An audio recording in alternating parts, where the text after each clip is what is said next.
Imagine having $1 million in your bank account by the time you turn 50. Sounds impossible? Well, it's not. The secret to this seemingly impossible feat is as simple as it is powerful. Start saving and investing early. The magic ingredient here is time. Time allows your money to grow, to multiply, and to work for you, even while you sleep. This is the power of compound interest. Think of it this way. Compound interest is like a snowball rolling down a hill. The further it rolls, the bigger it gets. Similarly, the more time your money has to grow, the larger your savings will become. And the beautiful part is, you don't have to do the heavy lifting. Your money does it for you. Now you might be thinking, but I'm only 18. I've got plenty of time to worry about finances later. Well, let me tell you something. The earlier you start, the easier it is. Starting early gives you the advantage of time, and in the game of financial growth, time is your most valuable player. Let's do a quick mental exercise. Imagine two people. One starts saving and investing at 18, the other at 30. Even if the person who started at 30 saves more money each month, the person who started at 18 will still end up with more money by the time they both turn 50. Why? Because the money of the person who started at 18 has had more time to grow. That's the power of starting early. But saving and investing isn't just about having a hefty bank account. It's about financial security and freedom. It's about being able to make choices without worrying about money. It's about living the life you want, not the life you have to. So the big question is, how can you turn this dream into a reality? Let's dive in. The first step towards your financial independence is to start saving. Now let's break down what saving actually means. At its core, saving is about setting aside a portion of your income for future use. It's about resisting the urge to spend everything you earn today, so you have resources available for tomorrow. Let's consider a simple yet effective strategy for saving, the pay yourself first method. This means that as soon as you receive your income, you immediately set aside a certain percentage for your savings. This could be 10%, 20%, or whatever amount feels comfortable for you. The key is to make it a consistent habit. Next, let's talk about cutting down on unnecessary expenses. We all have those little luxuries or guilty pleasures we indulge in. Maybe it's that daily gourmet coffee or those pricey sneakers you've been eyeing. While it's absolutely okay to treat yourself, it's also important to strike a balance. Ask yourself, do I really need this? Or can I find a more affordable alternative? You'd be surprised at how much you can save by simply being more mindful of your spending habits. Creating a budget is another crucial step in building a savings habit. A budget is your financial roadmap.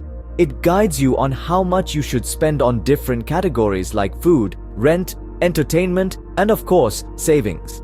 Having a budget not only helps you manage your money better, but it also gives you a clear picture of your financial health. Now, you might be thinking, this sounds like a lot of work. Indeed, it does require effort. But remember, the goal here is not to deprive yourself or live a miserly life. It's about making smart decisions that will benefit your future self. It's about taking control of your finances instead of letting your finances control you. And lastly, don't be too hard on yourself. Building a savings habit is a journey. Some days will be easier than others. There might be setbacks along the way, but that's okay. What matters is that you keep going. Remember, the key to successful saving is consistency.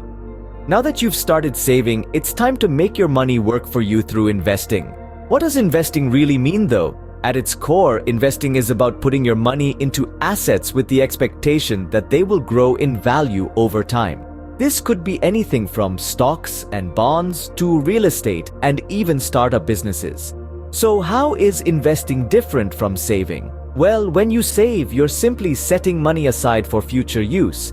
It's safe, it's secure, but it's also just sitting there. Investing, on the other hand, is about growth. It's about taking that money you've saved and using it to generate even more money. Now, you might be wondering, what kind of returns can you expect from investing?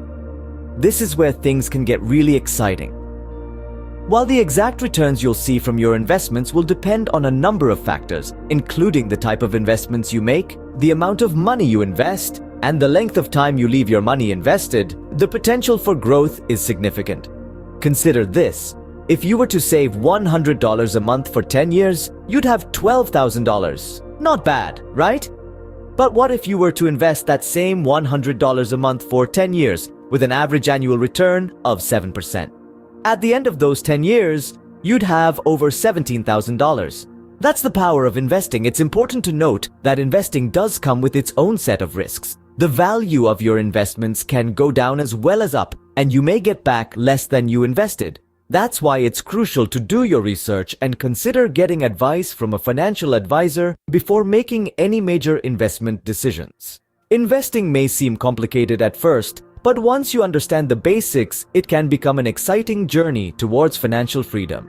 Ready to get started with investing? Here's a simple step-by-step guide. First things first, you'll need to open an investment account. This is where you'll hold and manage your investments. Many banks offer investment accounts, but there are also specialized investment platforms that might offer more options and lower fees. Do some research, compare your options, and choose the one that best fits your needs. Once your account is set up, it's time to consider your risk tolerance. This is basically how much potential loss you're comfortable with.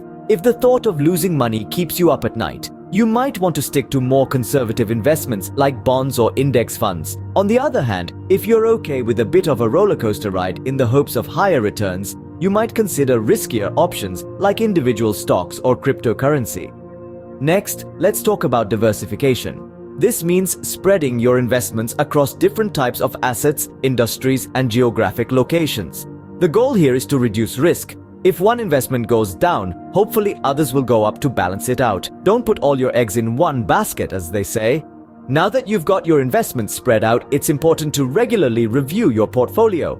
This doesn't mean checking it every day. That's a quick way to stress yourself out. Instead, try to review your investments every few months. Look at how they're performing, consider any changes in your financial goals or risk tolerance, and adjust your investments as necessary. Investing may seem complicated at first, but like anything else, the more you do it, the more comfortable you'll become. And remember, you don't need to have all the answers right away. There's plenty of resources out there to help you along the way, from books and blogs to podcasts and financial advisors. Remember, investing is a long-term game. Patience and consistency are your best allies. While saving and investing are critical, nothing beats the power of financial education.